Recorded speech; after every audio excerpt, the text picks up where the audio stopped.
మెట్ట ప్రాంత రైతులకు వరప్రదాయని తాళ్ళూరు లిఫ్ట్ ఇరిగేషన్. ఆ లిఫ్ట్ ఇరిగేషన్ అభివృద్ధి పనుల కోసం కూటమి ప్రభుత్వం 52 కోట్లతో పనులన్నీ ప్రారంభించారు. అయితే ఆ పనులన్నీ కూడా శరవేగంగా జరుగుతున్నాయి. ఆ పనులను పరిశీలించేందుకు జగ్గంపేట ఎమ్మెల్యే జ్యోతుల్ నెహ్రూ అయితే పనులన్నీ పరిశీలించారు. అసలు ఎలా జరుగుతున్నాయి, ఏం జరుగుతున్నాయి అనే అంశం ఆయన అడిగి తెలుసుకునే ప్రయత్నం చేద్దాం.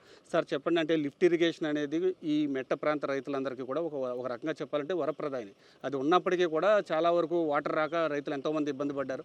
దానికి కూటమి ప్రభుత్వం అయితే మాత్రం అభివృద్ధి పనులకి శ్రీకారం చుట్టింది. అసలు పనులు ఏ విధంగా జరుగుతున్నాయి? పనులైతే చాలా ఒక యాక్షన్ ప్లాన్ ప్రకారం పనులు జరుగుతున్నమాట. చాలా త్వరితగతిన యుద్ధ ప్రాతిపదికనే జరుగుతున్నటువంటి పరిస్థితులు ఉన్నాయి. అయితే ఇది చాలా క్లిష్టతరమైనటువంటి పనులు. ఇప్పుడు ఒక పైపు తయారవ్వాలనుకున్నట్టయితే పైపు రేకుని కంప్లీట్ క్రాస్ కటింగ్ చేసి దాన్ని మళ్ళీ అతుక్కుంటూ వచ్చి గ్రైండింగ్ చేసి దాన్ని ఇక్కడికి తెచ్చి కంపెనీ నుంచి ప్రతి పైపుని కూడా ప్రతి అంగుళాన్ని కూడా ఇక్కడ క్వాలిటీ కంట్రోల్ చేయాలి. క్వాలిటీ కంట్రోల్ అప్రూవల్ చేసిన తర్వాత ఆ పైపు మీద దానికి మెస్ వేసి మెస్ మీద వచ్చి ప్రెజర్తో సిమెంటు లైనింగ్ చేస్తారు. ఈ సిమెంట్ లైనింగ్ ఒక పక్క చేస్తూ ఇది సిమెంట్ లైనింగ్ వచ్చి మీకు గంటలో అయిపోద్ది. ఒక పైపుకి మ్యాక్సిమం గంట 2 గంటల్లో అయిపోతుంది. కానీ 3 పొరలు 4 పొరలు వేసిన కానీ ఏంటంటే అది 28 రోజులు క్యూరింగ్ చేయాలి.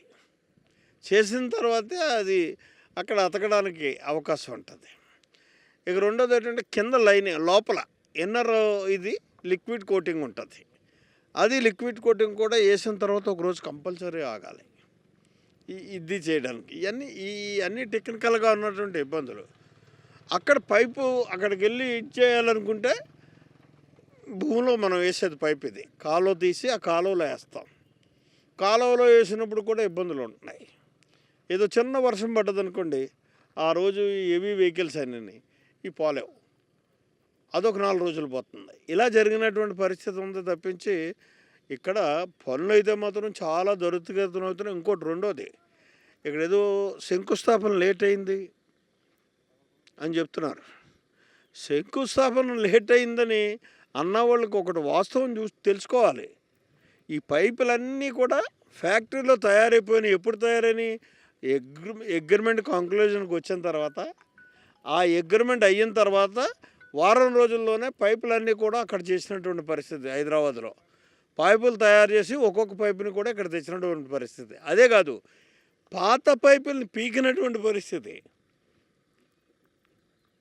పాత పైపులు తీసేసి ఈ పైపులు వేయడానికి సిద్ధంగా ఉన్నప్పుడు శంకుస్థాపన చేస్తాం. అది ఎవరు చేశారా అన్నది, ఎవరి కోసం మనం ఆగామని కరెక్టే ఆగాం. ఆగడానికి గల కారణం అక్కడ నుంచి వరాలు కురిపించేటటువంటి వ్యక్తి ముఖ్యమంత్రి రావాలో, లేకపోతే అసమర్థవంతమైనటువంటి మంత్రులు రావాలో, ఇరిగేషన్ మినిస్టర్ గారు లేకపోతే లోకేష్ గారు వచ్చారనుకోండి, ఇక్కడికి వచ్చి ఇక్కడ ఉన్న వాతావరణాన్ని చూసిన తర్వాత ఇంకో కార్యక్రమాన్ని నేను సాధించుకోవడానికి అవకాశం ఉంటుంది. నాకు వచ్చిన తర్వాత ఏదో ఒకటి ఇవ్వాలనేటటువంటి ఆలోచన కూడా వాళ్ళకు ఉంటుంది.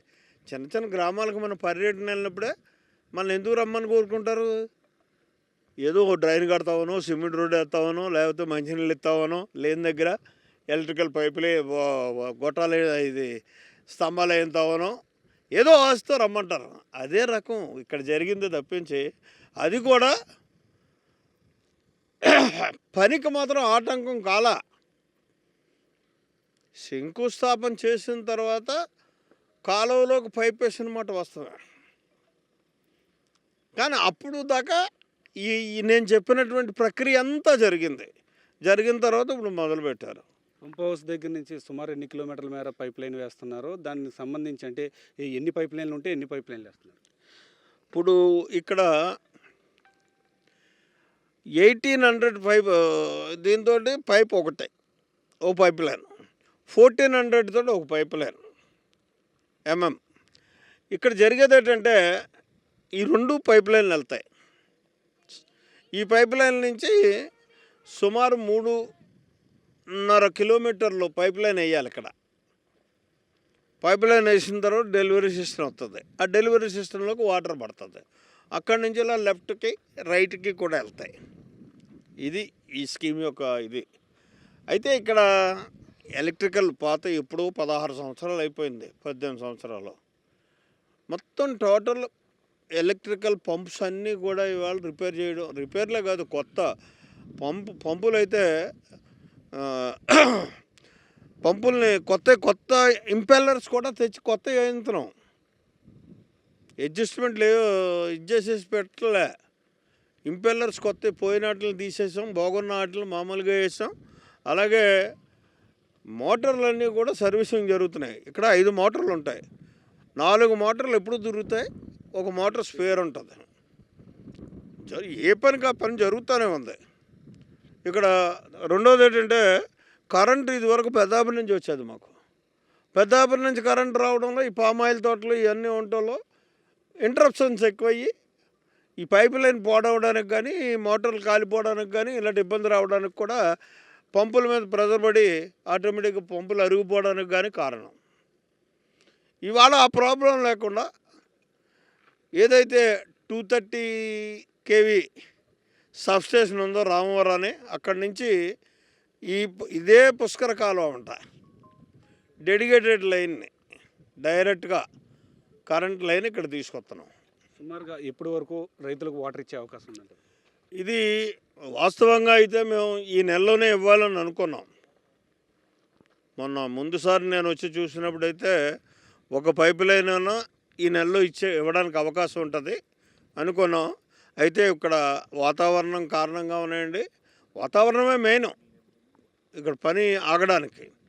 ఎందుకంటే చిన్న చినుకు పడితే 4 రోజులు ఆగిపోవాల్సి వస్తుంది.